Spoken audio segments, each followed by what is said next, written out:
Evan Ginzburg, back with another edition of Evan Ginzburg's Legends TV. And the man applauding is radio host Steve Ludwig, my co-host. How are you, Sir Evan of Ginzburg? Very good, Steve. And we are joined by Boondocks, local indie wrestler who's representing ECPW, huge show coming up. Yes, August 29th at the Ronkonkoma Firehouse. It'll be an outdoor show with 2 steel cage matches. And, not one, but 2 steel cage matches. Yes, and I'm in one of them. Right. Believe it or not. Is that the venue that Evolve just ran in a couple of weeks back? I think so. For the homecoming show FTW had, I think Sabu was on the... yeah, Sabu was there. Yeah, Sabu. Melissa Coates, our friend. Yeah, AR Fox. Yeah, we'll be there. Yeah, that's an intimate little venue. Every seat is good. I recommend it. Very friendly, laid-back venue. Oh, it's a great place. Yeah. Very good place. We'll be out back. There's this field in the out area. You can't fit the cage in the firehouse, you know. Starts at 7. With all those firemen around, you should like light a fire around the cage like Onita used to do. Like a cage inferno? That's right. You know, they should have a battle royal, and each new wrestler comes down the pole. That's right. Into the ring. That's right. But seriously, it's a nice venue, very intimate, and yeah, come out and support indie wrestling. We always say it's the best with amateur baseball, minor league baseball, I should say.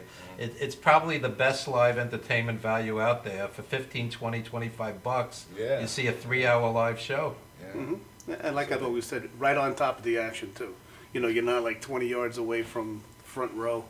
That's right. Yeah, it's excellent. Right. You know, Boondocks, do you prefer, or is there really a difference between wrestling outdoors and indoors? Do you find much of a difference, or not once really. you get in that ring, it's pretty much just... It's pretty much, it is the same. Yeah. You know, it doesn't matter if we're outside or inside. So it's really just a matter of logistics because of the cage. Right. You have to be outdoors, yeah. Right. No, there have been legendary wrestling shows like Harley Race against Superstar Graham and Bruno and Pedro that were out in the rain. I mean, in the pouring rain. That would affect an outdoor show. Yeah, slipping on the canvas. Yeah, exactly. I wouldn't feel comfortable wrestling in rain at all. I mean pouring Where rain. was this? Was that Shea? Yeah, Bruno and Pedro was at Shea, and Billy Graham and Harley Race wrestled for both belts in Florida. But I mean, it was pouring out. Wow.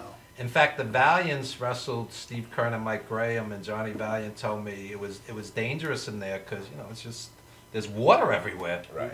So, you know, you can't do what you would usually do. It's so pray there's no rain that day. Yeah, that's all. Okay. Plus the cage could warp. Yeah. But as fans, pray there's rain that day. No. That'll be interesting. So why don't we go to the promo? Set up the promo. Who are you wrestling? And I am in a steel cage match teaming with Juggalo Myers against the Iraqi Butchers. This is going to be a nasty fight, so to say. Not much of a wrestling match, but more just 4 guys killing each other inside a cage. And all right. even though it is a family show, I would advise to that somebody will die. Yeah. Okay. Yeah. Your kids will be traumatized. Yeah. There will be We're blood. joking. Yeah. Anyway, let's go to the promo video. We have Boondocks talking about his upcoming huge match. Check it out, folks. You know, this country has seen some hard times over the years. And as of late, things have gotten more chaotic. Protests against law enforcement, race wars getting out of control, people stomping on the American flag, people setting the flag on fire, threats of terrorism against innocent people, the list goes on and on. It's times like this where heroes are needed. And in places like ECPW, heroes are most definitely needed. The Iraqi Butchers. The Iraqi Butchers are at the top of the list when it comes to the bad things in this world. Their sole mission is to destroy America from within. Now, I have a history with the Butchers, dating back to December 2012. My first ever tag team match. Me and Juggalo Myers got our asses handed to us, and yet we lived to fight another day. Fast forward to May 2013. The big rematch, World War III. We get our asses handed to us yet again, and just like the first time, we live to fight another day. Which brings us to August 29th, 2015, where we meet again. Ronkonkoma, New York, at the Firehouse on Portion Road. Me and Juggalo Myers versus the Iraqi Butchers inside a steel cage. The violence will escalate to new heights. some of which you people have probably never seen before. Me and Juggalo Myers will give absolutely everything we got until it's all said and done. And I promise you, when it's all over, whether we win or whether we lose, we will still live to fight another day, just like this great country. Butchers, you're gonna have to kill us if you want to defeat us for good. See you soon, boys. All right, August 29. You missed the birth of your mother and father, don't you dare miss Boondocks in the Cage. And before we talk a little further about the big show, I just want to remind everybody that if you can't watch the show live on your computer, you can listen at iTunes USA. That's I-T-U... Nope. No dash. No dash. iTunes USA.com. iTunes USA.com. And they're going to repeat this during the week as well. So Legends TV kind of morphs into a Legends radio show as well, which is nice. Additional exposure for everyone, and that's what we're about. And today on the show, we're going to also feature amateur wrestling, bodybuilding, live music, and a world premiere video from Costa Rica. So an eclectic mix, as we like to say. Yeah. And Boondocks, I noticed something. Don't take this the wrong way, but for a Rocky Mountain madman, you're very laid back and tell us about yourself. I can't be all fired up all the time. Okay. You know, Okay. I have a more calmer side to me. Okay. And you're wearing a Notorious big shirt. So, Yeah, I'm a fan of old school hip hop music. I'm very I have a very diversified taste in music. I like whatever I like, you know, whether it's Biggie Smalls, or over to rock Stone Sour, or country Toby Keith and Tim McGraw, you know. that would if be I an like interesting mashup, Toby Keith and Biggie. Yeah. Right.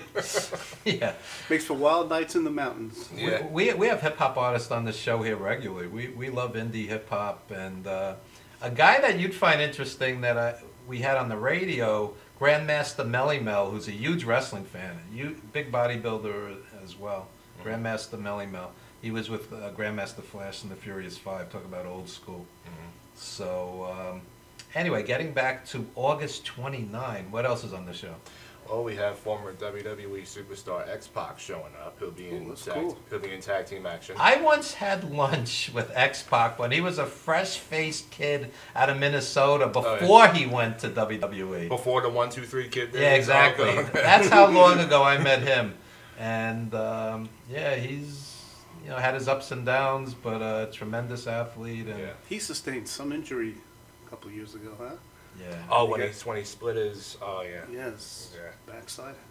Yeah, very decent human being. I like him. His troubles are all behind him, though. I met him. Thank you. I met Keep him. it up. He'll be here all week. I met him at a fan fest in 2011, also in Ronkonkoma, and he was just so laid back and nice to talk to. You know? And speaking of legends, I want to dedicate the show to the memory of Roddy Piper. Yes.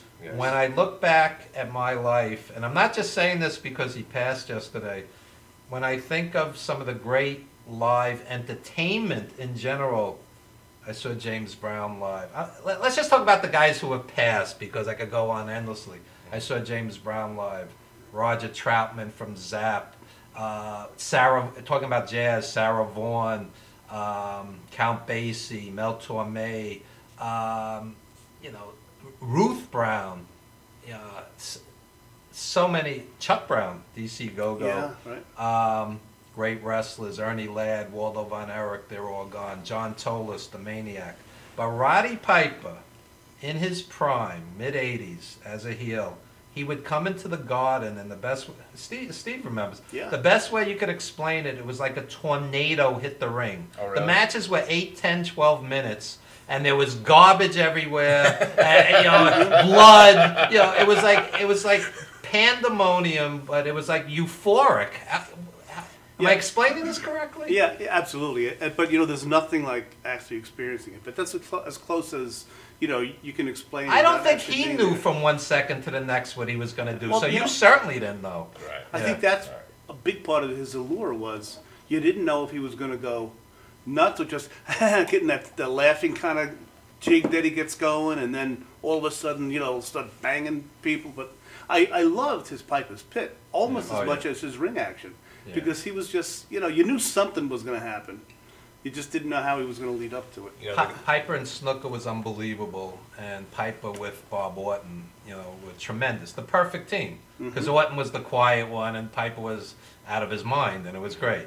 It was great. About 3 years ago, the guy I'm tagging with in the cage on August 29th, he was on a special edition of Piper's Pit. Really? Yeah, Piper came to an independent show in Ronkonkoma, I can say the name, FTW, and he did a special edition of Piper's Pit, and it happened to be Juggalo Meyer's birthday, and he's a special guy. He has autism, and he's fighting that along with overcoming odds in wrestling, and Piper wanted to do something special for him, and he had him on as a guest. And the footage is on YouTube.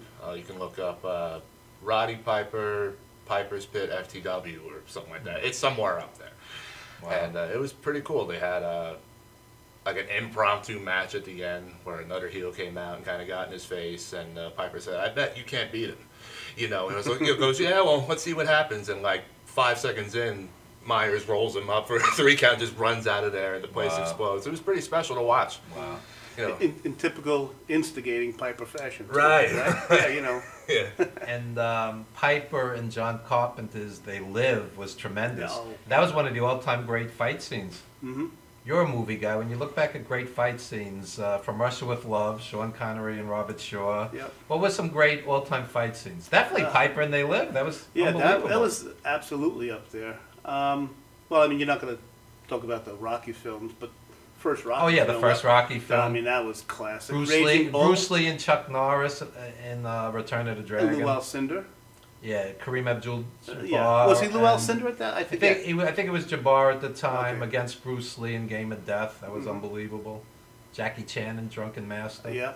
Oh man, all those early Jackie Chan were incredible. Yeah. But Piper left his mark in the movie world also. He did. Yeah. He did. So, I haven't seen any of his movies, actually. Never saw "They Live"? No, never. Oh, you have to see that. Check it out, yeah. Piper, along with people like Cynthia Rothrock, Fred Williamson, they did a lot of direct-to-video action films that made money, and they had like a cult following. But "They Live" was a mainstream hit. I just, I think it was on Facebook yesterday. Ronda Rousey had asked Piper years ago if she could use his rowdy. I read about that. His rowdy moniker, and he said no problem at all. She devoted the Fight Tonight to Piper. Oh, did she? Yeah. And we're dedicating the show today to Piper, who was another of the heroes of my youth who are no longer here, and it's heartbreaking. And I'll never forget, as a kid, I pick up the newspaper. My dad used to bring the newspaper home. He was a New York City cabbie, and I'm reading the paper. And buried, like on page 20, Bruce Lee died. Like on page 20. Wow. I mean, can you imagine? Right. Yeah. It was a different, day back then. Today, anything pop culture is, front page. But back then, they didn't make that big a deal out of it. Bruce Lee was, not to get off on Rowdy, because he was fantastic, but he was a very deep individual as well, Bruce Lee. Okay. His philosophies and things like that. For all the lazy bastards out there, I'm going to throw this out. Bruce Lee. You're looking right at me, Evan. Bruce Lee, every day of his life, read philosophy, exercised, tried to become a bigger and better artist. In every possible way, he devoted himself to becoming a better person. We have people they say the average American sits in front of a TV 6 to 8 hours. I mean, what are you actually accomplishing? I mean, come on. So Bruce Lee is very inspirational. I'm above average. No. Come on, you do 2 radio shows and a TV show. Okay. He's kidding. Tell us about your radio shows. Oh, thanks. Well, all you need to do, everybody, is go to planetludwig.com, and that's your one-stop shopping. I have the Beatles Hour with Steve Ludwig, and it's broadcast right out of the Madhouse studios here. And I have Steve Ludwig's Classic Pop Culture. Now, a friend of ours and a friend of the show's, Gary DiCarlo, he wrote and sang that iconic Na na na na na na na na. Hey hey. He sings hey, it better goodbye. than you, though. Much better. Yeah, yeah. That's why he's iconic, right. and I'm just an average TV watcher. But anyway, Gary is going to be a guest on my show. It's going to broadcast Thursday. We're doing the interview Wednesday, but Gary's got a brand new CD out, and I always love to hear guys that are evolving, and he keeps coming up with new music. So Gary's going to be on the show Thursday. It's going to be broadcast. And just the other night, we went to see the 1910 Fruit Gum Company. Yeah. For those who don't know, they were a huge, multi-million selling band from the 60s, late 60s. One of the biggest one was Simon Says, probably. Right. Put your hands in the air. And Goody Goody Gumdrops Yep. and all of this Indian bubblegum Giver. music. Yep. But, you know, tremendous live band. I mean, tight, Yeah. great harmonies, great musicians. And we had the founder of 1910 Fruit Gum Company, Frank Jekyll, was a guest on the show here. Right. It's in the archive. And Gary as well. DiCarlo came out of the audience and sang with them. So No, hey, hey, yeah. it was a very special evening. Yep. So, Boondock, please tell us any social media where we could find you and plug the August 29th show one more Well, time. you can follow me on Facebook at facebook.com/BigLumber76. That is like way too long to remember. Say it one more time slowly. It's facebook.com/BigLumber76. Okay. That's also my Twitter handle at BigLumber76. I'm on Instagram at LumberJackass93. And check out which camera did I look at? This one over here, or Right over the Well, middle. I'll look at one of them. Hopefully. That's right. The middle one is good. Middle one? Okay. Catch ECPW Caged Fury on August 29th at the Ronkonkoma Firehouse in Ronkonkoma, New York. Tickets are on sale now for $15 in advance and $20 at the door. Show starts at 7:30. All right. Big Lumber 76 on Facebook. All right. Evan, before we go, how about your book there? Your book, Apartment 4 So be many like in people have to know Brooklyn. about this book. It's so About the great. turbulent E60s and 70s. Check it out. And Steve's book, See You in CCU. yeah, about my true story of my open heart surgery, my quintuple open heart bypass. The good old days. Yeah, I'll give it- Reminiscing. And the guy lives in the end. I'll give away the end. That's right. That's right. Steve lives in the end. Ladies and gentlemen, we will be right back with more of Legends TV. We're going to come back and talk about bodybuilding. We're going to talk about amateur wrestling. We have a world premiere video from Costa Rica. We have live music. It's going to be quite the eclectic mix. Don't you dare go anywhere.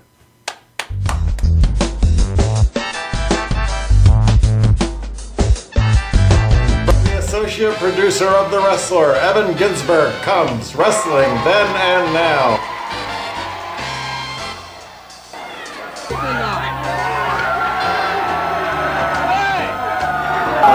What? I think you look better with a mask on! Learn the super secret backstage moves of professional wrestlers. You know, he knows all those moves and can do everything, right? But Innovative ways of dealing with sexual harassment.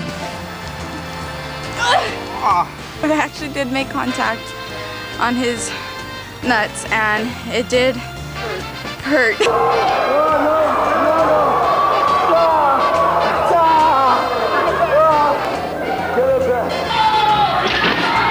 Ask yourself, what the hell is wrong with these people?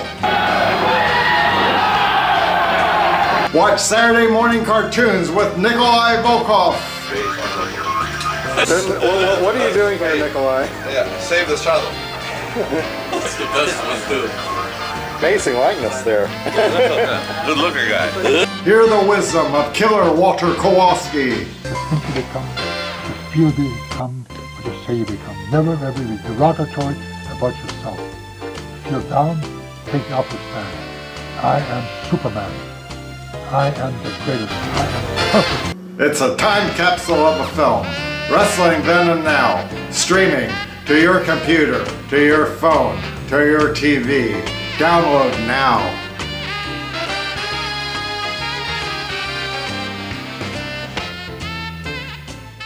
From the associate producer.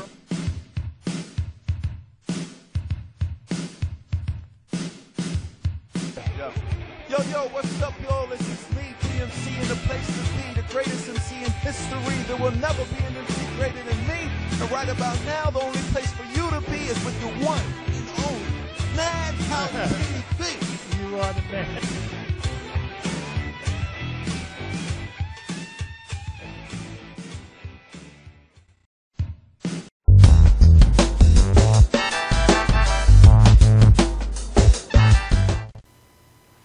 right, we are back with Legends TV, joined by Yassine Madhousetv, and Yassine is a amateur wrestling champion and bodybuilder, the #1 ranked heavyweight wrestler of the U.S. in 2013, and two-time collegiate All-American. Very impressive.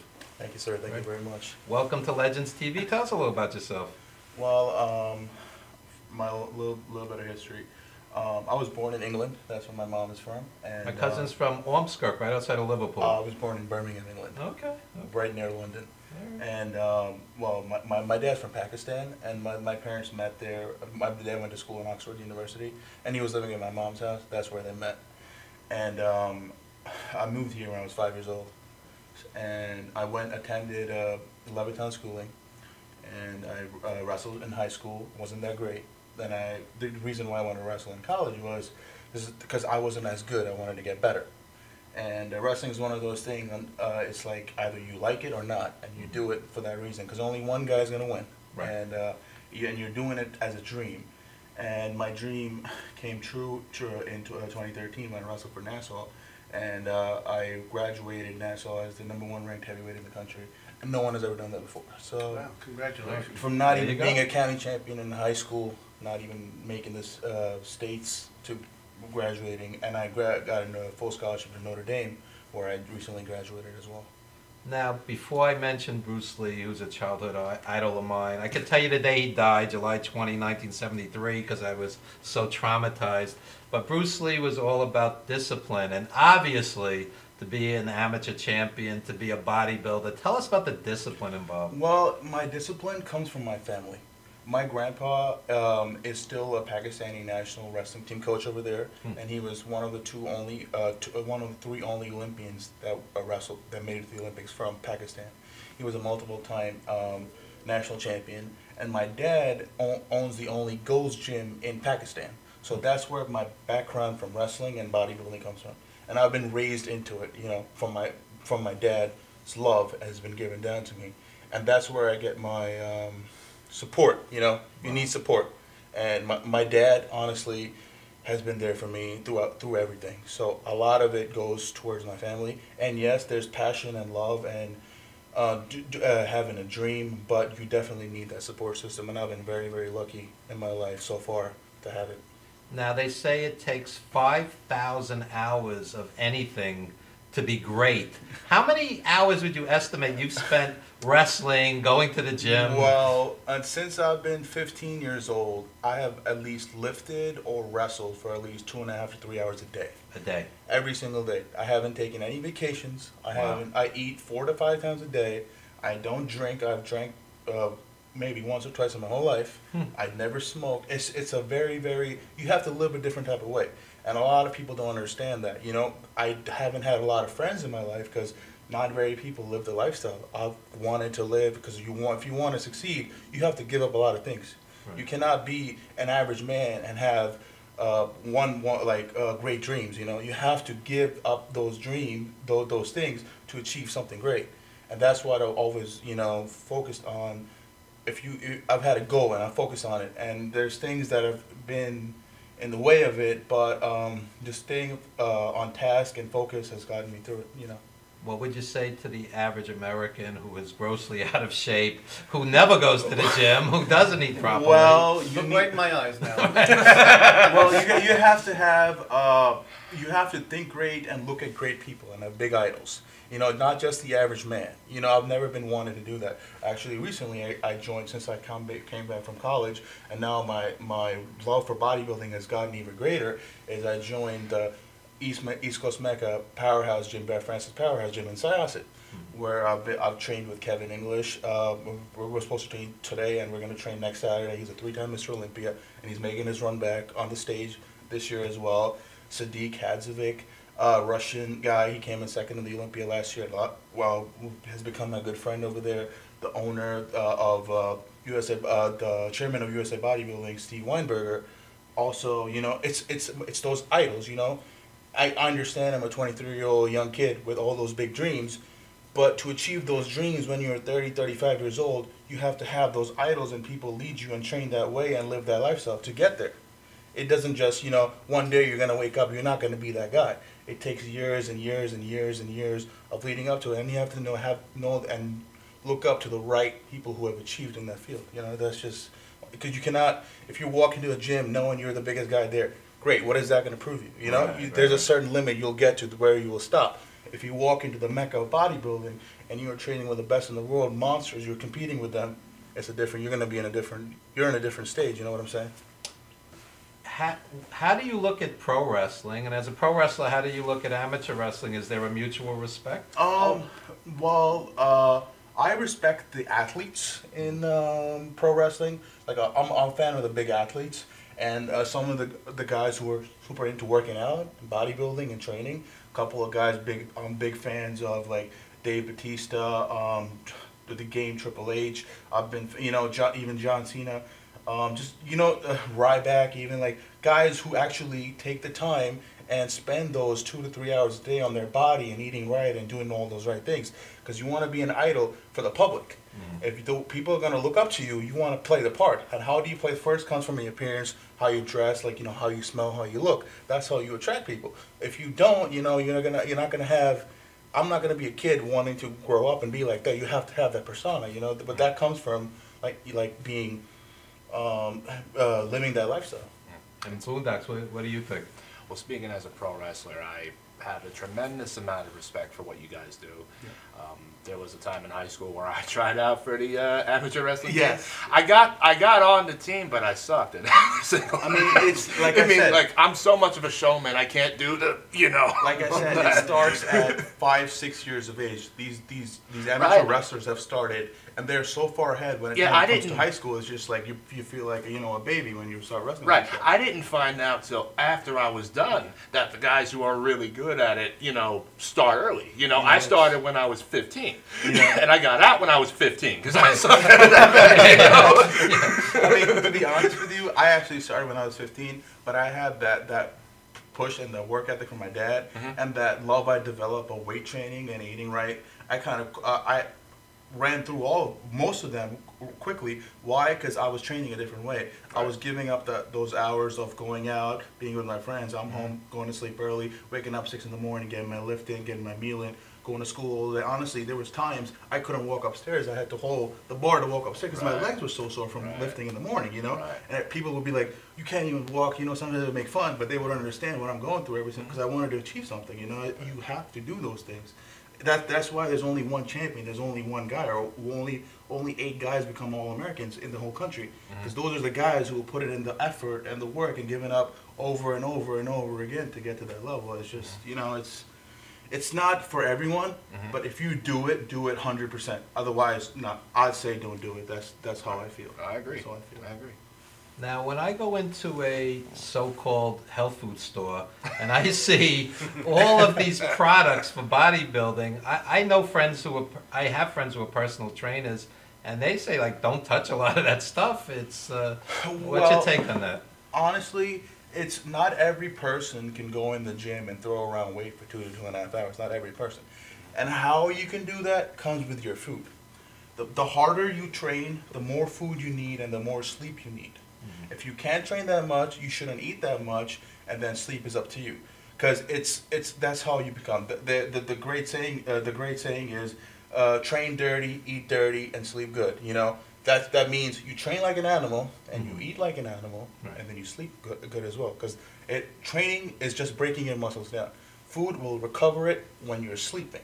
So right before you go to bed, I always have my protein shake ready. I usually take an Isopure that has a lot of casein protein in it. It lasts up to 8 hours and slowly gives you energy when you're sleeping, because that's the time for growth.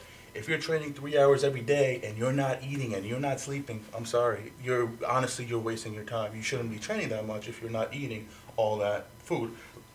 And it goes by weight. The heavier you keep getting, the more and more food you need, because you want to be. Because it goes with stature. Like, I'm 5'11.5". I'm a lot taller than a guy like Phil Heath or Kai Green, who are top 2 bodybuilders in the world right now. They're 5'8" and 5'9".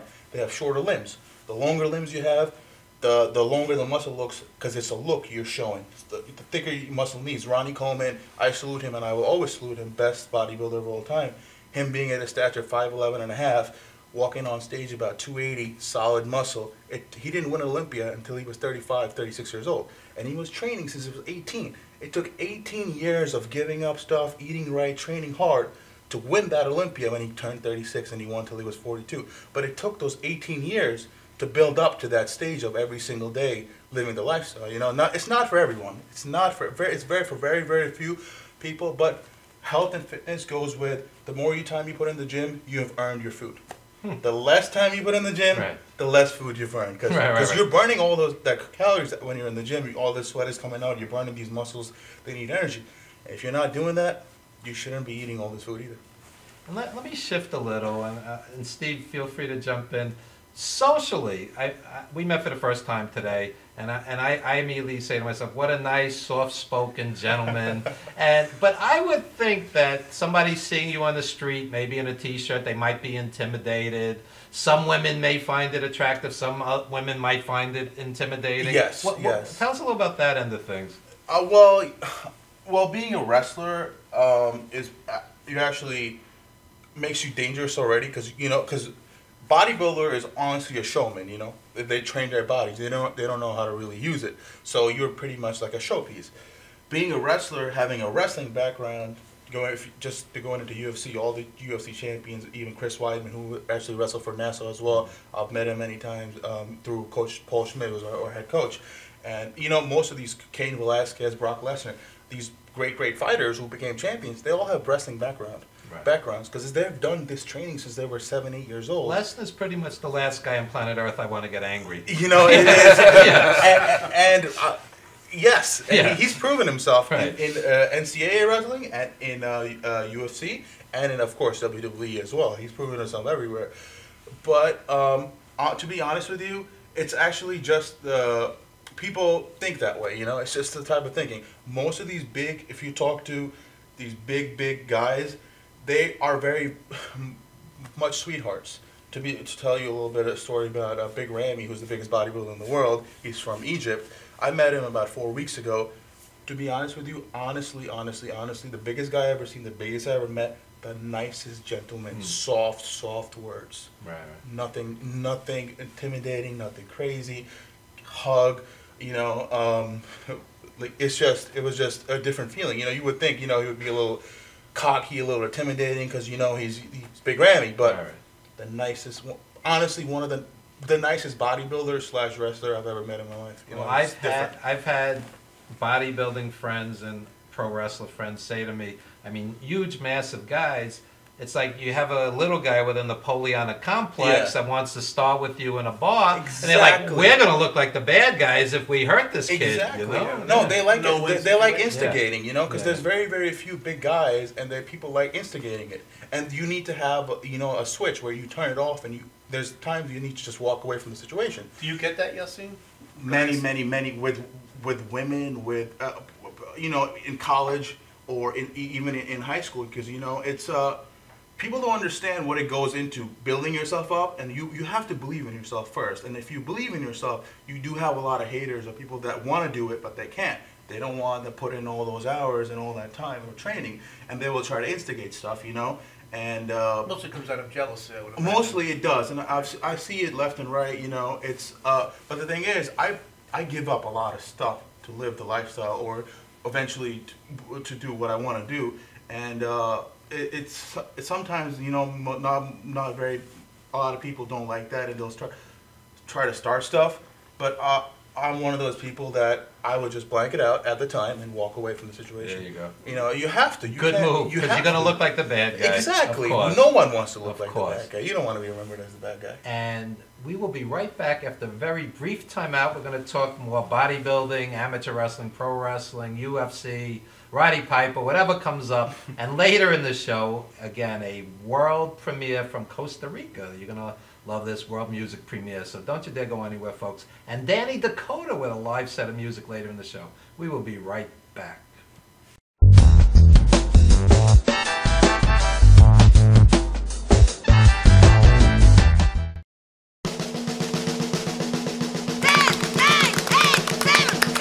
Come on, baby,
Robert Brevard. I'm here for Multi-Medicine in Westbury, New York.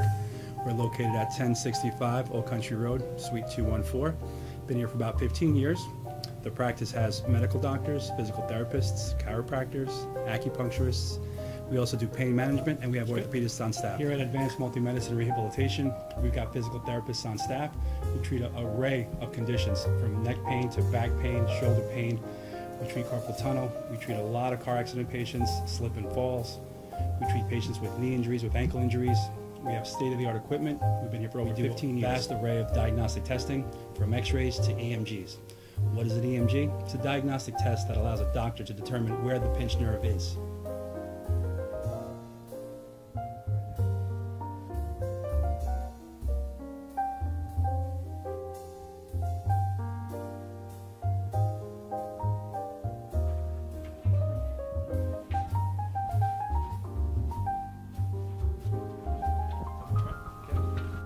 Cora is a physical therapist at Advanced Multi-Medicine and Rehabilitation. She's working on Stephanie, who was involved recently in an automobile accident. Stephanie has tight thoracic and cervical musculature, and Cora is doing some myofascial release work and some therapeutic stretching, doing it to help her with her pain. Vicky is also a patient here at Advanced Multi-Medicine and Rehabilitation. Vicky is now working her leg muscles, specifically her quadricep muscles, trying to strengthen them after an injury she sustained.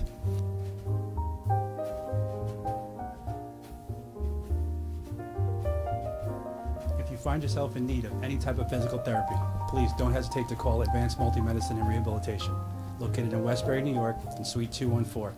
Phone number is 516-334-7000, or find us on our website at advancedmultimedicine.com.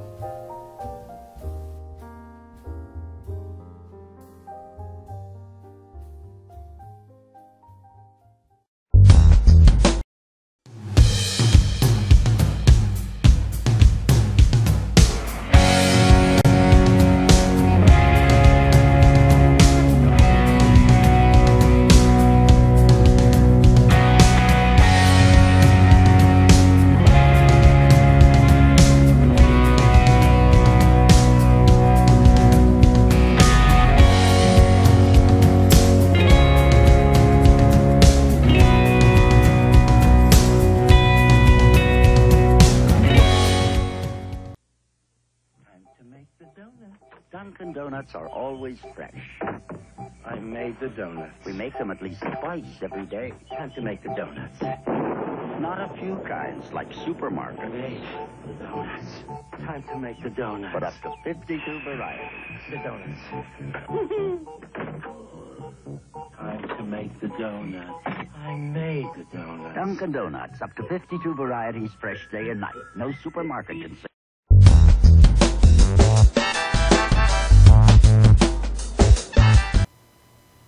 We are back with Legends TV, and I have a very serious question, and this is the right panel for it. People are talking about Ronda Rousey against Floyd Mayweather. Is this ridiculous, or could she possibly take him? I'm with Team Ronda. What do you think? Yeah. Yes. You think she could take him? Oh, yeah. I think she could definitely. Once she gets him off his feet, right? Oh, definitely. Well, Ronda's a fighter. Like Ronda is all around. And Floyd is boxing is a little different. Yeah, but he's such a cocky little boy. He is. Yeah, he really is. Physically, even body-wise, I think Ronda would take him. Oh, yeah. You guys are too young to remember this, but Steve will tell you. We had Billie Jean King against Bobby Riggs, male versus female tennis match, and the way they hyped it was he was very sexist and women should stay in the kitchen and blah, blah, blah. Remember this? Yeah. And it was a huge match, and she beat him. It was the battle of the sexes. Of course, not in his defense, but he was maybe 20, 25 years older than she at the time. Right. But I think Ronda could also beat Floyd, but I don't see him doing it because he has nothing to win. Nothing to gain. If he beats her, then it's gonna. What is he gonna domestic prove? violence thing's gonna come back. Yeah. Oh, sure, he's used to beating on women and things like this. No matter what happens, I just can't see him doing it for that. Well, you're an ex-teacher, so maybe he's the kid who craves the negative attention. Maybe he would do this. You're right. You as never long as know. they spell his name right. Right? Yeah. Well, no, I mean, it would be quite a payday. Oh, absolutely. Yeah. So she's actually branched into movies. Well, what do you think, Evan? Well, obviously Floyd would try to keep her away, Yeah. and if he belted her, you know, it would not be good for her. But once she gets him off his feet, he's done. He's done. He's done. Yeah. That's what I'm saying. Do you think it'll happen? No, No, no, I would love to watch it though. Yeah, I would love because to he watch has nothing to gain, like you Right, said, yeah. nothing. But interesting, like dream matchup. Speaking of that, what do you think when you see like on social media you have this living boxer? How would he have done against this dead boxer? Is this like an absolute waste of time? I see this all the believe so. time. I believe so as well. Same thing with wrestling. They'll put like Stan Hansen and JBL, and they'll see like, you know, who do you think will win? I'm like, I don't care. It's That's a- not going to happen. Different era, different training. A lot of people now, if we give you a bodybuilding example, compare, say, Arnold Schwarzenegger to a Ronnie Coleman. It's complete error. Arnold was about 6'2", 235. Ronnie was 5'11", 285, solid muscle. Being that much shorter than Arnold and carrying 50 more pounds than him, there isn't much of a comparison. Bodybuilding, physique-wise, you know what I'm saying? Right. It's a different era, different food, different training, different, you know. It's advanced, you know, a lot more advanced work going into it. A guy like Schwarzenegger, how does he influence you? Is he an inspiration? I mean, yes. Well, Arnold is known worldwide because him being big towards like the. I mean, the we're Terminator talking an movie. immigrant who built himself up physically and became one of the most powerful men in America To be honest as well. with you, he has done what he has said. I read it. I saw a documentary where he was saying he was going to be the best bodybuilder in the world.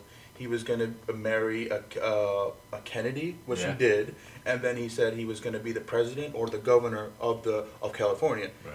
President he can't be because he's not a citizen. Right. He became the guy. Well, I respect him for doing what he set out to do, and he's done all those things. And now he said he wants to advance bodybuilding and make it televised more and have more fans towards it, and he's leading towards it. He's at those big Mr. Olympias at the New York Pro. He's showing up at these events and creating his Arnold Classic, which is a qualifier for the Olympia.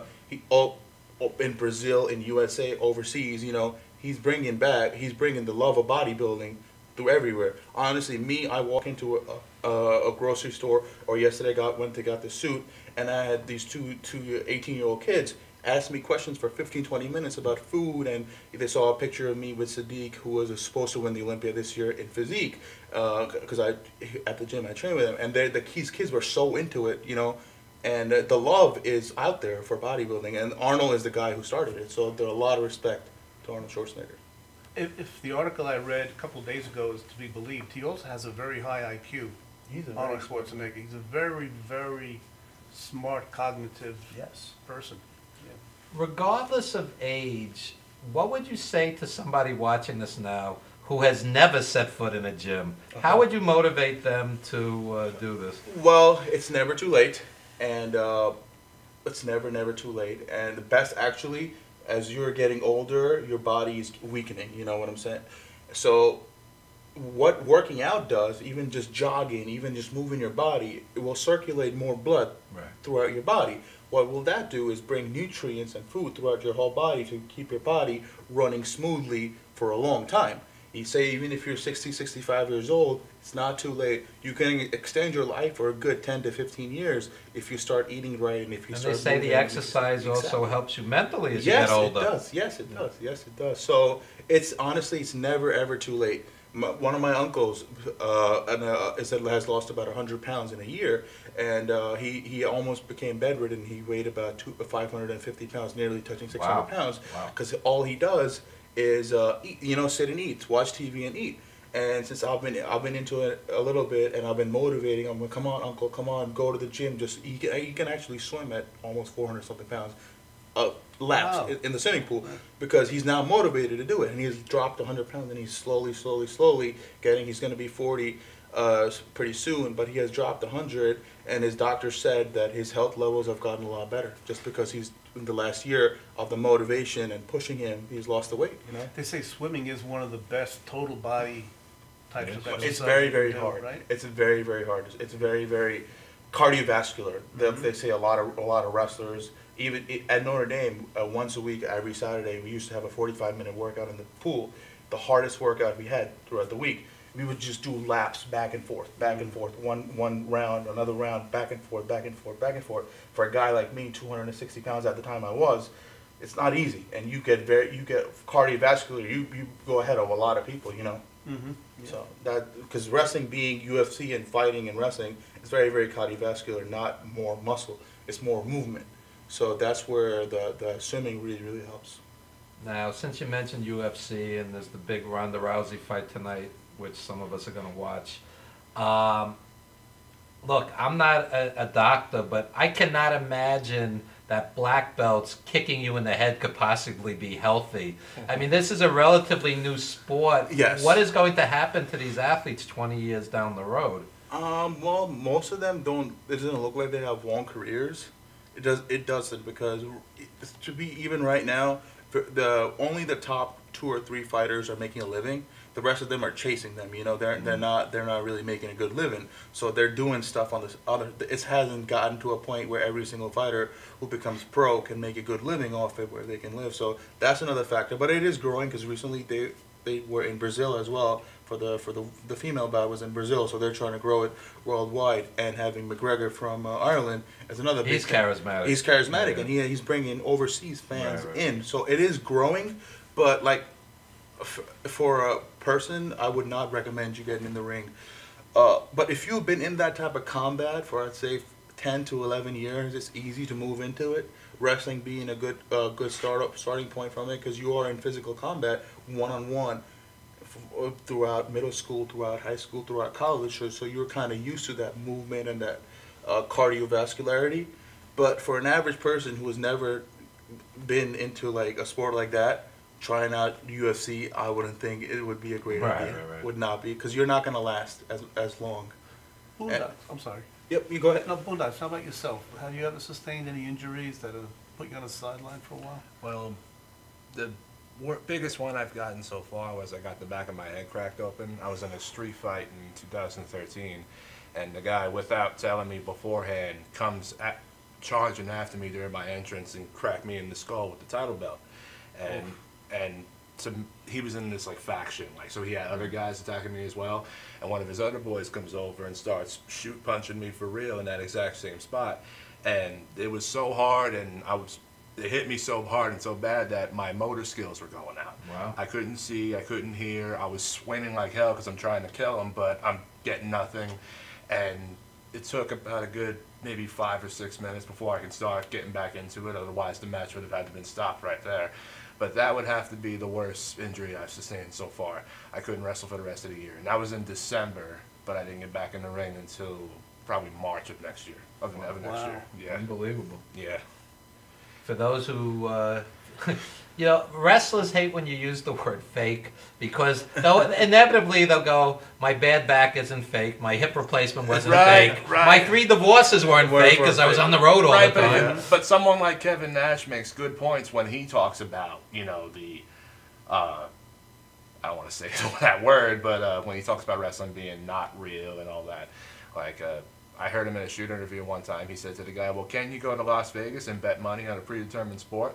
And before the guy could answer, he goes, no, because that would be pretty fucking stupid. So it's going on. And I think Ric Flair was giving him troubles one time, and he went on the radio and said, oh, Rick, I know you're a 16-time champion, but listen, it's not real. You can't beat me for real. And if you have money to put up, you know. Wow. So some guys like him make interesting points when they talk about it, but I choose not to talk about it because, you know, I'm only 3 years in, so who the hell's going to listen to my point of view? You gotta keep in mind, WWE is a TV show. You know, it's like a semi-movie. You know, it's not. And amateur wrestling, or say like a sport like UFC, it's live. There's no betting, or if there was, they wouldn't let it happen. You know, it's different. It's something being actual and something being, you see something in a movie and something on the street. There's a big difference. You have to keep that in mind. Absolutely. Well, we're going to wrap up this segment because we want to get to the music, but please plug any social media or any... Well, my Instagram name is, all my friends call me Hulk since about 2 to 3 years. It's been 2 to 3 years because, you know, this is my person. That's what they see, Hulk, so that's what they call me. Right. So my Instagram name is Yassine Hulk Madhousetv. My Facebook name is Yassine Madhousetv, and I will be starting up a YouTube channel soon. I'm just not very, very into social media and say technical stuff. It's just never been me. And spell it, because it's a tough last name to spell. Yasseen is my first name, Hulk, H-U-O-K, and then Madhousetv is Mudassar, M-U-D-A-S-S-A-R. There you go. Yep. There you go. And Go ahead, Evan. Call him Mudass. We'll skip that. Yeah.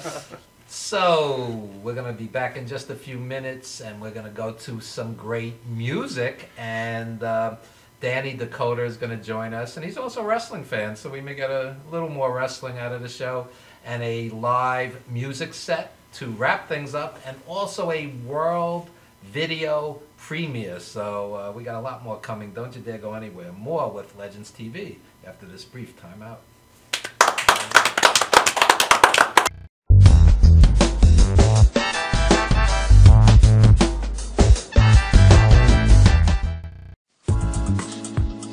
Welcome to the Rehab Center located at 2025 Brentwood Road in Brentwood, New York.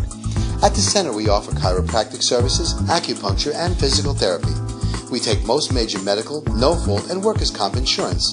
If you need these types of services, contact the offices at 631-234-4949. That's 631-234-4949.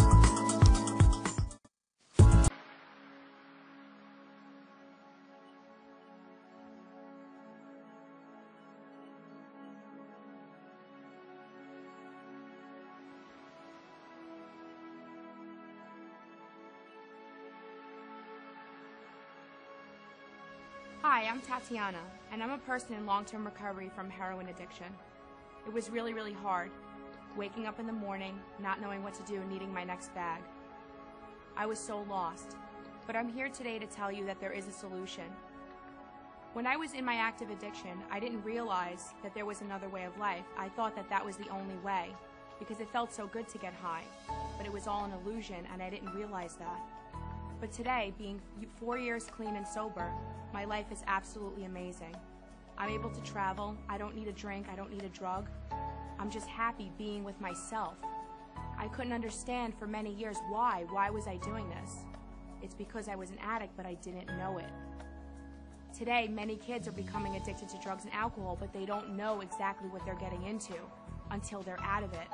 And it's our job, it's my job, to stand for these kids, stand for their recovery, and fight for their addiction. So I'm the president of Onward Forever, and I provide recovery services and support. And we're here to help. We're here to just listen. Anything that we can do to help. If you need me, this is how you get a hold of me. Please call 347-244-1550. 347-244-1550. I developed this company to help you, our families, and our community to fight this crisis on Long Island and in our nation. Thank you.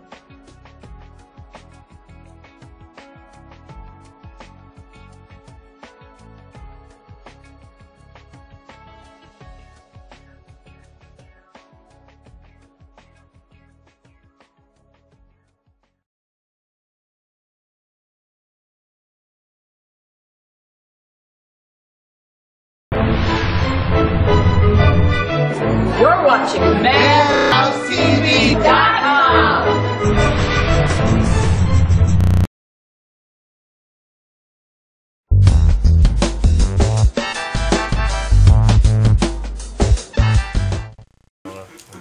We are back, ladies and gentlemen, and we are joined by Danny Dakota. Hey.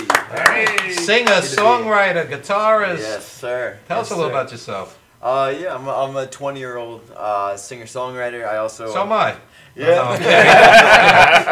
I play guitar, I write songs, and I also play drums. I play bass guitar, and I play... Multi-instrumentalist, there you go. Yeah, it's cool. I had a band for a little bit, but... But they conveniently broke up like a week before the TV show. Yeah, Perfect. they're great. Perfect. They're You didn't need them anyway. You play everything yourself. That's right. Yeah, no, it was a mutual split, and it was mainly because we were going to be recording an album on August 10th, and the way it was working out was it wasn't equal on all ends, and I can play every instrument, and it's more the vision of the songs. They're in my head, I write them, and then I wasn't feeling like the ideas were being conveyed the right way. So I wanted to take it into my own hands. Okay. There's a show called Unsung. I don't know if you've ever seen this. They're documentaries on musicians, mostly R&B. And inevitably, when you have 5 individuals in a group, it never works out. Because everybody has a different vision, different ego, different... It's rare. It's human nature. Yeah, when you see a good group, it's a really special thing. Like a successful band or something like that. There's less than a handful that have, you know, survived without the friction, without the legal issues. There's friction. No, on whatever level, like professional, I'm sure there's like the most friction, you know, there could be. We were on an amateur level, and I was, you know, we were stressing out about practice and stuff. So it's almost like the genius of it is to learn how to work with the friction. Yes. To stay together, because there's inevitably going to be friction if you all have creative juices flowing. Well, speaking of practice, and you guys will appreciate this, Sonny Rollins, who's the world's greatest jazz saxophonist, who's in his 80s, he practices 2 hours a day. He has nothing to prove, believe me. Nothing to prove. Still practices 2 hours a day. Yeah. So when I get young musicians who come in here and go, oh, I didn't rehearse, it's like, well, maybe you should have rehearsed. Yeah. Maybe you haven't earned this yet to... Yeah. With what Yassine was saying about the training that goes into, you know, the work ethic. That is true with music, too.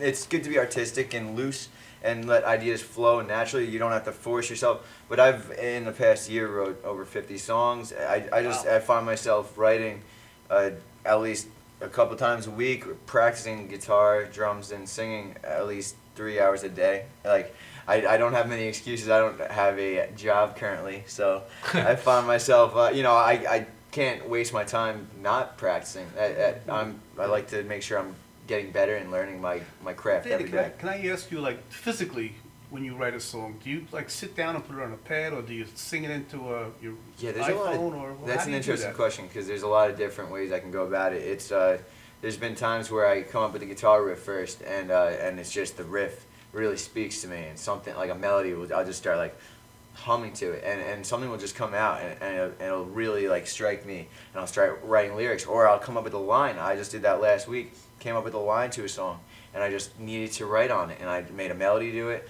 and then I put down a piano part. So like it comes in different forms. I've done pretty much on every instrument, every way you could think of. Singing just a melody first without any words, it comes in different forms. So you have the discipline to continually practice, continually write, continually create. Yeah. I had a group in here a few months ago. 2 of them fell asleep on the train. One of them never got out of bed. And I'm like, well, I guess I won't be booking them again. I mean, there's this, and that's the thing. It's a business. I want to be on shows. It's show business. Yeah, exactly. You can't be that group which is unreliable. I find, you know, I split up with my band because they missed practice, and that's. But that's the oldest story in the world. But. You have to have that discipline. Yeah. When you think of some of the greatest acts in the history of showbiz, like James Brown, this guy, you know, practiced relentlessly. Yes. I mean, you know, he was all about discipline. That's right, and I'm only influenced by pretty much the greats. I like, you know, the Beatles, Jimi Hendrix, Elvis Presley, Nirvana. I only the Doors. I listen to artists which I consider great, and you know, there's a lot of young people who listen to music which is changing, like subgenres, hardcore music, you know, screaming. So I mean, I appreciate the expression of that, but you always go back to the classics if you want to. You know, Steve does a Beatles radio show. He's the an expert. Beatles. That was my first favorite band. I tell you, really appreciate they'll always be the best. The different type of genre just within the Beatles themselves, how they progressed. Each album was different. In only like 10 years, right? Yeah, in 10 years. 62 to 70, 8 years. 8 years, yeah. The songwriting and musical ability, each of the guys could play so many different instruments. You wouldn't believe it. Paul McCartney played drum tracks. Yeah, he had 2 albums, McCartney and McCartney 2.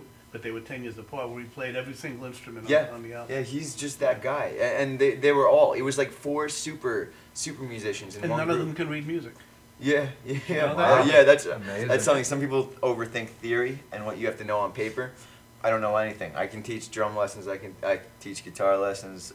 So you only need to know what you needed to learn. I don't need sheet music to teach you how to play some guitar chords and understand how to work your way around a neck. You know, who were some drummers that influenced you? Oh, my favorite drummers. John Bonham is always one of the greatest from Led Zeppelin. Just that heavy rock style. Dave Grohl, Foo Fighters. You know, Dave is one of those guys also who, on his first Foo Fighters record, he played every instrument and wrote every song. He's just a prodigy, and his drumming style is great. Check out some of the great jazz drummers like Max Roach, Art Blakey, Philly Joe Jones. Yeah, I'm thinking Mitch Mitchell also from Jimi Hendrix. Yeah, that aggressive style. We saw, well, unfortunately, he wasn't at his greatest, but Ginger Baker. Yeah, Ginger Baker from Cream. A couple weeks ago. One time was great, but he's ill. Yeah. And he was kind of, I wouldn't say a shell of what he used to be, but he's not what he used to be. Yeah, he's not a kid either. Musicians do have a prime too. I feel like in songwriting, you have I think a window. It's not always a small window, but most writers, they have, you know, a good 10, 15, if they're lucky, 20 years where they write a great collection of their music. Do you write better from pain or pleasure? Oh, pain. Pain. Okay. Yeah. I don't think I wrote too many good songs. Like Marvin Gaye, when he was in love, he wrote beautiful songs. Yeah. But also, when he was in pain, he wrote great music also. Yeah. I'm trying to think. Sometimes I'm not in pain and I've wrote a good song, but it doesn't really come out of like a really happy feeling. Sometimes it's just like I'm with my guitar and I feel a little empty about whatever might be going on, and then I express that through the music. Right, since you mentioned emptiness, who gets more women? Rockers, bodybuilders, wrestlers, or school teachers? I think bodybuilders. I think bodybuilders do. Well, you might be surprised. Bodybuilders are very, very scarce. Like he said, some women don't like that 300-pound all muscle guy. Gonna eat them. So.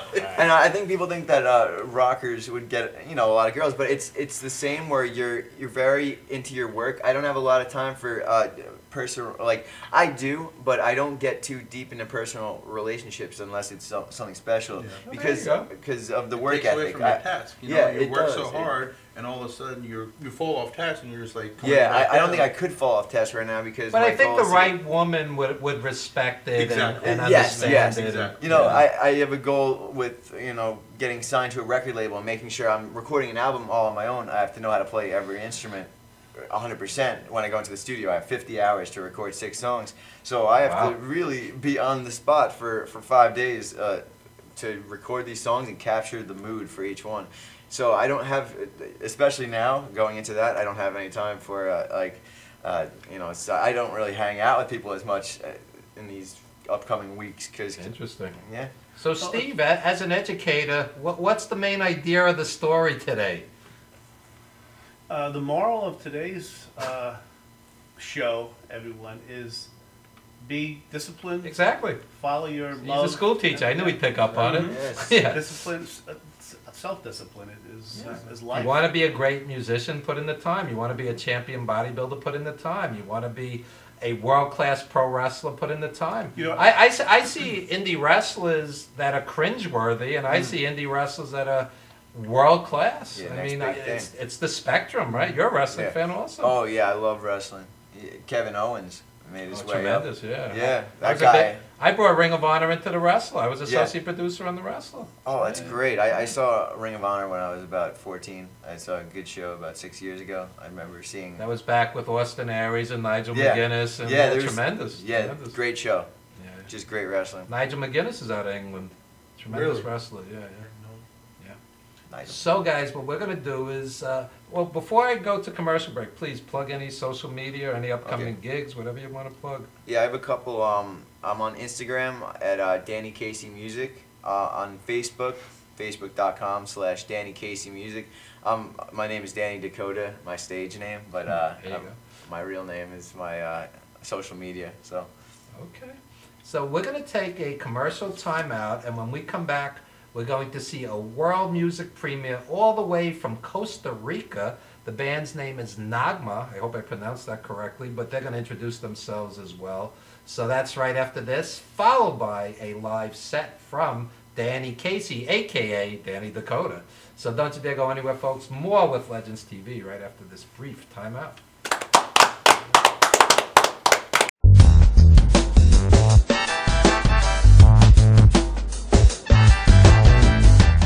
Stretching under sedation or manipulation under anesthesia is a very gentle, very precise procedure to very slowly release any scar tissue that is formed as a result of a traumatic injury. Many people ask, how does this work?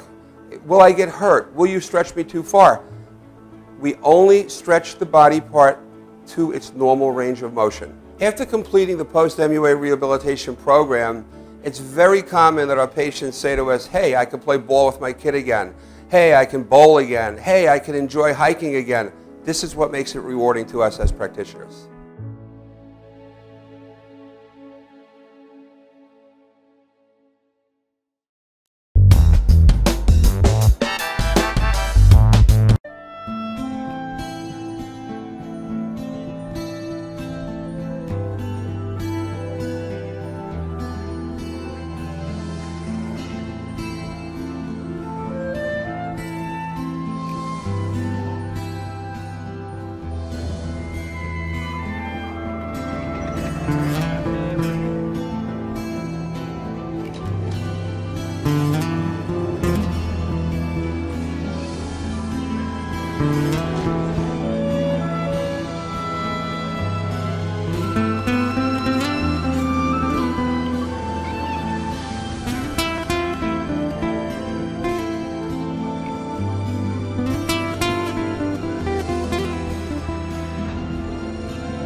Being a fireman is more than just putting out blazes and giving kittens CPR. Sometimes my duty demands I fan the flames, like when a call comes in from a lady who needs immediate assistance. Maybe she needs help with a computer thing. Maybe she wants to go antique. Could be as simple as understanding that walking in heels it's hard. Aussi simple que l'été dernier à Paris. C'est sympa. Maybe it's ladies' night in, and she wants a simple, delicious recipe for margaritas with a twist. First, a can of limeade. Now hold on to this, you'll be using it. Side note, kittens make everything better. Next, add water. Now, a bottle of light beer. No, shh. Trust me, I'm a professional. And last, and most important, Sauza Blue tequila.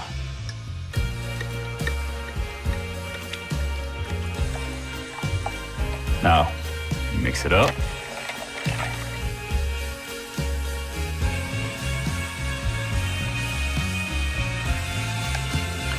Ole. Yes, that's what I'm trained for. Whether it's to help her choose leggings or pants, telling her leggings are pants, or discussing leggings and jeggings versus pant pegging at her next ladies' night in, I'll come to the rescue. Don't call me a hero. Just call me. Let me know what time.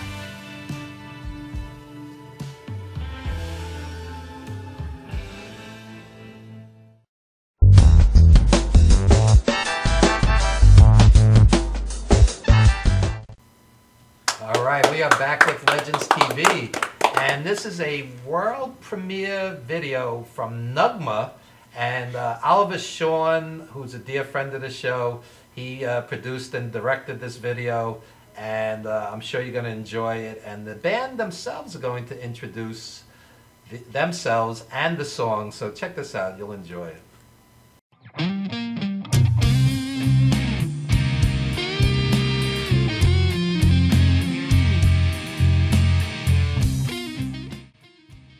Hi, we are NACMA from Costa Rica. I'm Jose. I'm Monica. I'm the Tiger. I'm Roy. The following video is our single Diacronía de un Delirio. Hope you like it. Yeah.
Hi, my name is Dr. Tom Dow.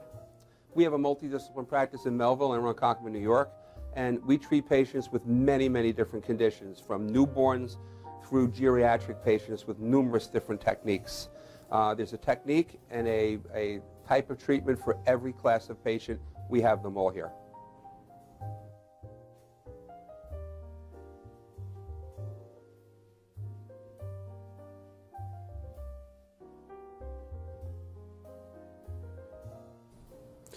Here's my son Thomas, also a doctor of chiropractic, working on one of our patients' cervical spine.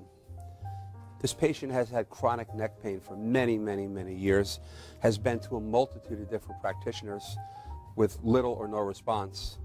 And with our specialized techniques, she has improved tremendously and continues to improve on a daily basis. We have two practices, one in Melville and one in Ronkonkoma, New York.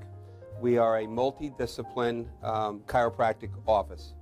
What that means is we have chiropractors, massage therapists, acupuncturists, psychologists, all working as a team and a network of outside professionals such as orthopedists and neurologists that we work hand in hand with to help determine what your injuries are and the best way to treat your injuries. I have the great pleasure of having my son in practice with me. We work hand in hand, father and son, to give our patients the best care possible, and a staff which is loving, caring, and you'll never have to wait at all in our office for service.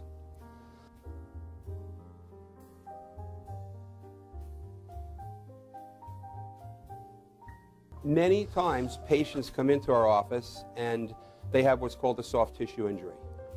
Soft tissue injuries are like scars inside your body. If you've ever been cut on the outside of your body, you get a scar. The same thing happens inside of your body to your muscles and ligaments. So our job is to determine where those are, stretch the muscles, adjust the vertebra back into their correct position, and then refortify the normal structure with exercise. That's what we do best, and I hope someday you'll come see us at one of our two offices. Thank you.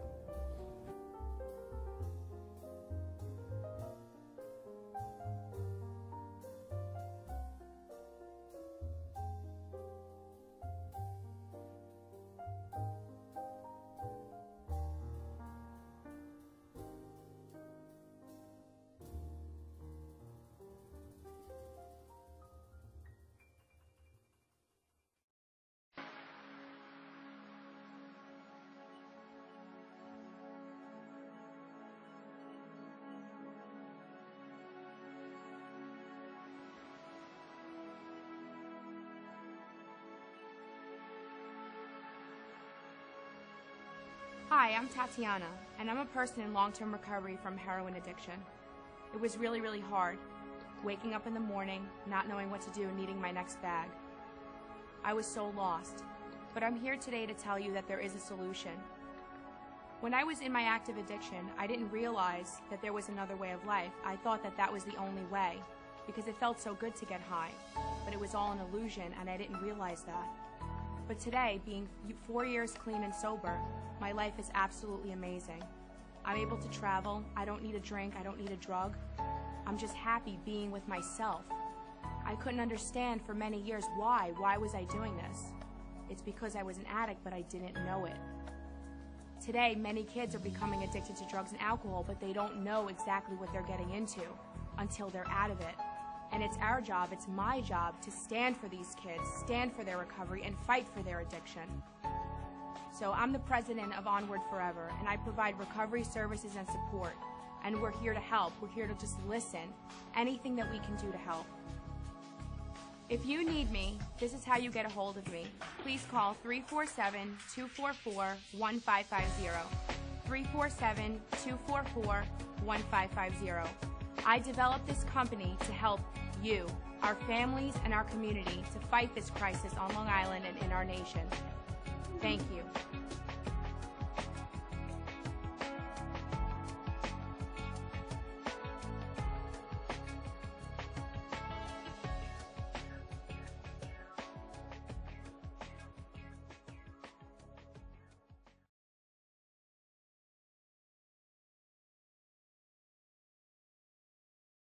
After all the candles are blown out, after the last toast of the night, Cambridge paving stones with Armortech stand the test of time. Beautifully designed, built to last. Only Cambridge paving stones have Armor-Tec, our unique process that produces a rich, distinctive color. Create your own memories with Cambridge paving stones. Visit CambridgePavers.com. Cambridge paving stones with Armor-Tec will always look like new.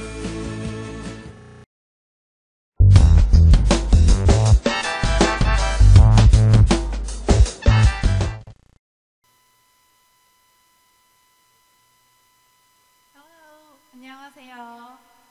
My name is Sang-eun. I'm from Korea to watch this show. And I will introduce the great musician, Danny Dakota. Hey. Hello. How's it going? Yeah. Play a couple songs. This first one is called Feel Alright. It's an original.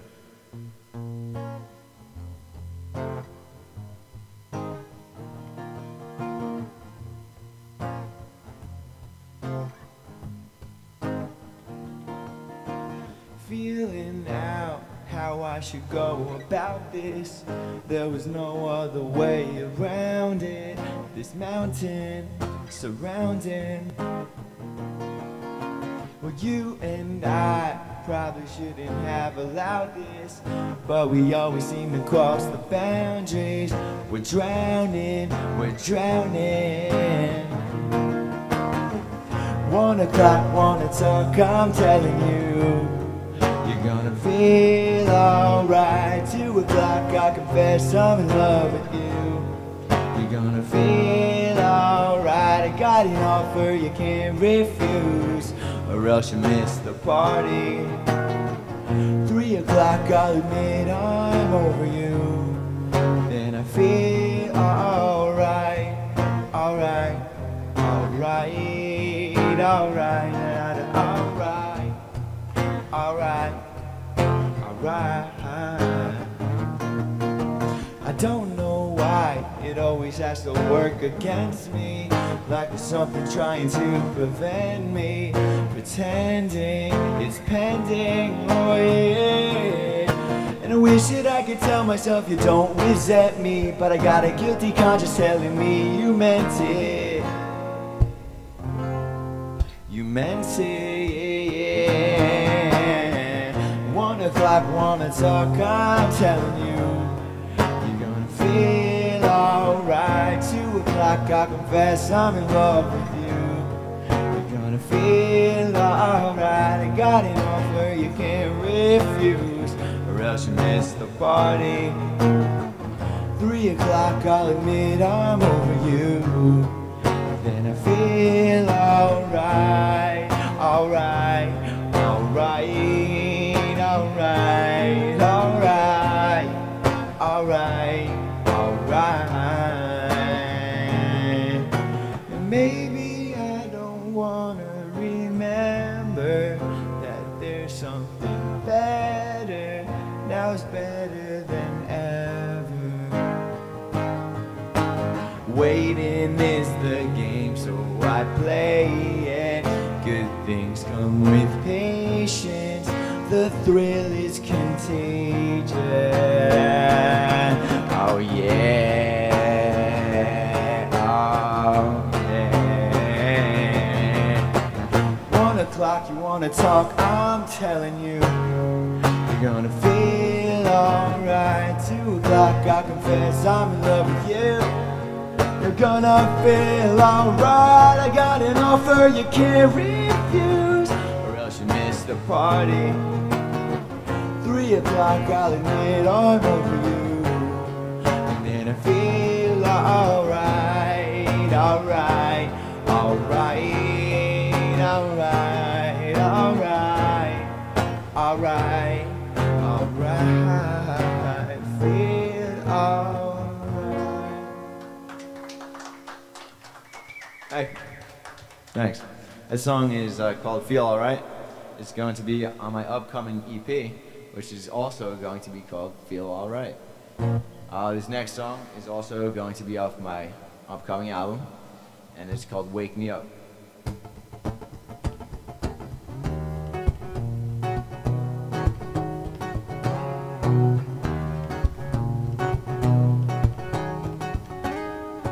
Wake me up inside. Get me off this ride. I'm coming off this high. It's time to find what's on my mind. Wasting every night, trying to excite. Well, you made me recognize.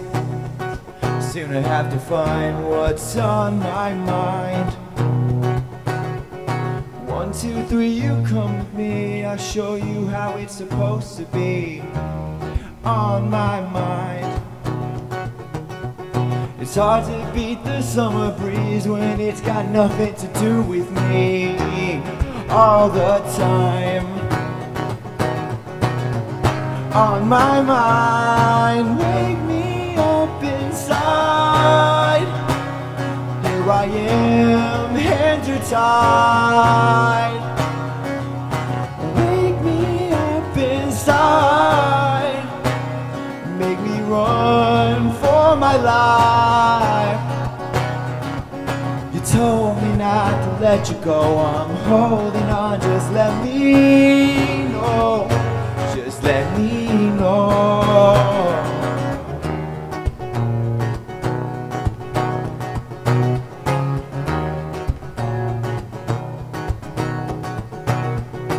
Wasting every night doesn't satisfy this faded empty sky. Soon I have to find what's on my mind. Yeah, on my mind. Wake me up inside. Here I am, hands are tied. Wake me up inside. Make me run for my life. You told me not to let you go. I'm holding on, just let me know. Just let me know.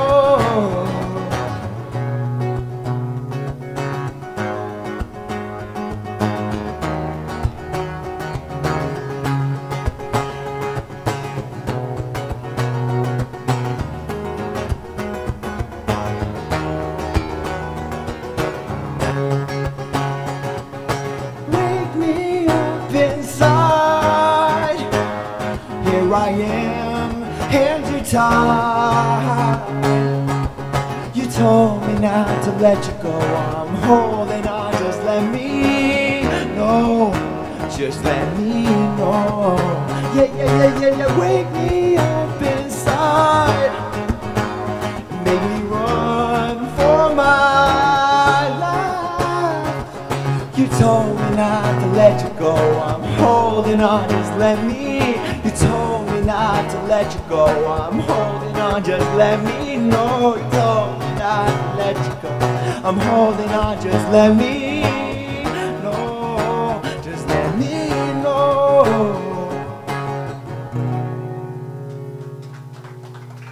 Thank you. I believe I got one more for you guys. All right. This next song is called Soul. It's gonna be off my album. I didn't say that enough.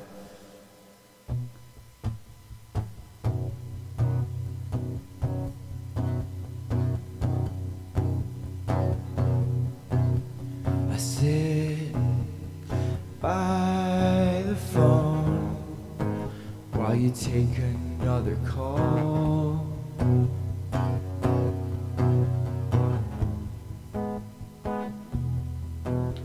For all I know, you're just waiting for tomorrow. Tomorrow. I want your soul, but I'm afraid that it's been sold.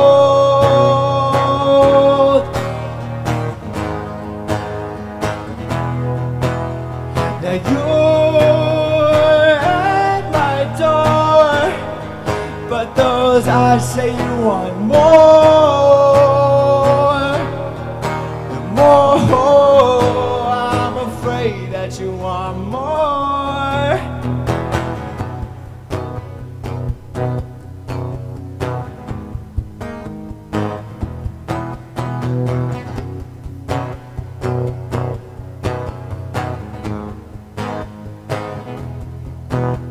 I came all alone, 'cause nobody was home.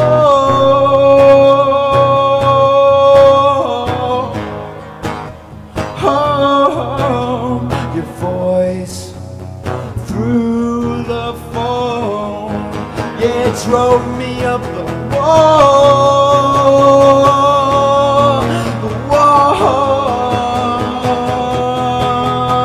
Now I want your soul, but I'm afraid that it's been sold.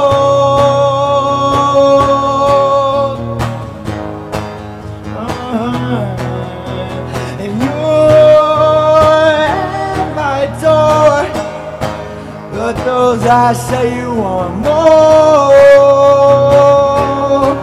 and more. I'm afraid that you want more.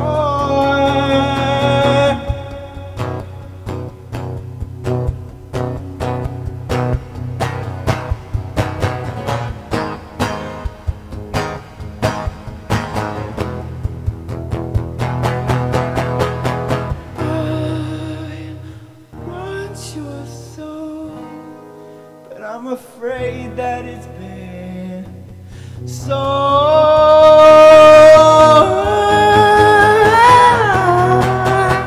And you're at my door, but those I say you want more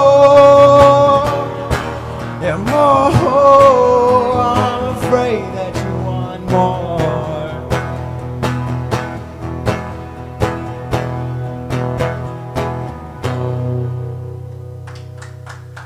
Thank you. Danny Dakota. See you guys.